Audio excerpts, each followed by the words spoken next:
Pancasila sebagai dasar negara Republik Indonesia bukan hanya merupakan ideologi yang menyatukan bangsa, ia juga menjadi pedoman hidup yang harus dijunjung tinggi oleh setiap warga negara.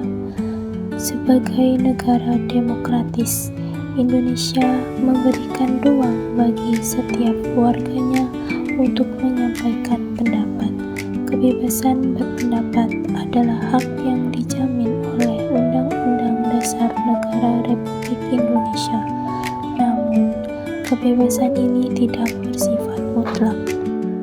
Pancasila sebagai dasar negara memberikan nilai-nilai yang mengatur tata kehidupan berbangsa dan bernegara. Nilai-nilai Pancasila yang terkandung dalam setiap sila berfungsi sebagai pedoman moral dalam bertindak dan berpendapat. Kebebasan berpendapat merupakan bagian penting dalam kehidupan berdemokrasi. Di Indonesia, kebebasan ini dijamin oleh konstitusi dan diatur agar berjalan seiring dengan nilai-nilai Pancasila. Pancasila bukanlah hambatan untuk menyampaikan pandangan atau ide, tetapi menjadi panduan yang memastikan kebebasan tersebut digunakan secara bertanggung jawab. Nilai-nilai yang terkandung dalam Pancasila memberikan arah agar kebebasan berpendapat tidak menimbulkan konflik, tetapi justru menjadi alat untuk membangun kehidupan bermasyarakat yang lebih baik. Sila pertama dalam Pancasila, Ketuhanan Yang Maha Esa, menegaskan bahwa kebebasan berpendapat harus dijalankan dengan penuh rasa tanggung jawab terhadap Tuhan Yang Maha Esa. Sebagai dasar moral bangsa Indonesia, sila ini mengajarkan bahwa dalam menyampaikan pendapat, kita harus selalu berpegang pada prinsip kejujuran, kebaikan, dan rasa hormat terhadap nilai-nilai agama dan keyakinan yang ada dalam masyarakat. Kebebasan berpendapat dalam konteks ini bukan berarti bebas tanpa batas, tetapi harus dilandasi oleh nilai-nilai spiritual dan moral yang luhur. Sebagai negara dengan keberagaman agama dan kepercayaan, Pancasila mengingatkan kita untuk menyampaikan pandangan dengan cara yang tidak menyinggung atau merendahkan agama dan keyakinan orang lain. Kebebasan berbicara yang dijamin dalam negara demokratis ini harus selalu berada dalam koridor saling menghormati dan menjaga keharmonisan antar umat beragama. Dengan demikian, sila pertama Pancasila menjadi landasan moral yang mengarahkan kita untuk berbicara dengan penuh kebijaksanaan, menghormati hak asasi setiap orang, dan mengedepankan kedamaian dalam setiap dialog. Dalam kebebasan berpendapat, tanggung jawab menjadi hal yang tidak terpisahkan. Sila kedua Pancasila yang berbunyi kemanusiaan yang adil dan beradab mengingatkan bahwa pendapat harus disampaikan dengan cara yang sopan, adil, dan beradab, serta tidak merendahkan pihak lain. Etika dalam berbicara menjadi penting agar kebebasan ini tidak disalahgunakan untuk menyebarkan kebencian, hoaks, atau fitnah.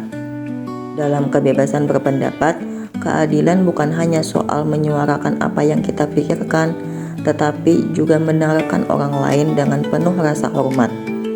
Hal ini menciptakan keseimbangan antara hak individu dan tanggung jawab sosial. Selain menjaga etika, kebebasan berpendapat juga harus tetap mendukung persatuan bangsa. Sila ketiga, Persatuan Indonesia, menekankan pentingnya menjaga kesatuan meskipun ada perbedaan pendapat. Indonesia adalah negara yang kaya akan keberagaman. baik dari segi suku, agama, budaya, maupun pandangan. Kebebasan berpendapat harus digunakan untuk membangun dialog yang memperkuat rasa kebersamaan di tengah perbedaan. Nilai persatuan menuntut setiap pendapat disampaikan dengan cara yang tidak memecah belah masyarakat. Sebaliknya, kebebasan berpendapat harus menjadi sarana untuk memperkuat solidaritas, mencari solusi bersama, dan menjaga keharmonisan di tengah keberagaman yang ada. Sebagai pedoman hidup berbangsa, Pancasila mengatur berbagai aspek kehidupan, termasuk cara menyampaikan pendapat. Sila keempat, kerakyatan yang dipimpin oleh hikmat kebijaksanaan dalam permusyawaratan perwakilan, menunjukkan bahwa setiap orang memiliki hak untuk menyampaikan pemikiran mereka dalam proses pengambilan keputusan. Melalui prinsip musyawarah, setiap pendapat dihormati dan dipertimbangkan tanpa mengabaikan kepentingan bersama. Hal ini memperlihatkan bahwa kebebasan berpendapat tidak hanya diterima, tetapi juga diintegrasikan ke dalam sistem demokrasi kita. Sila kelima, keadilan sosial bagi seluruh rakyat Indonesia, menegaskan bahwa kebebasan berpendapat harus membawa manfaat bagi masyarakat secara luas. Nilai ini mendorong individu untuk menggunakan kebebasan berpendapat sebagai alat untuk memperjuangkan keadilan, mengkritisi kebijakan yang tidak adil, dan menyuarakan aspirasi rakyat yang membutuhkan. Kebebasan berpendapat yang berlandaskan keadilan sosial memastikan bahwa setiap suara, baik dari kelompok mayoritas maupun minoritas, memiliki ruang yang sama untuk didengar.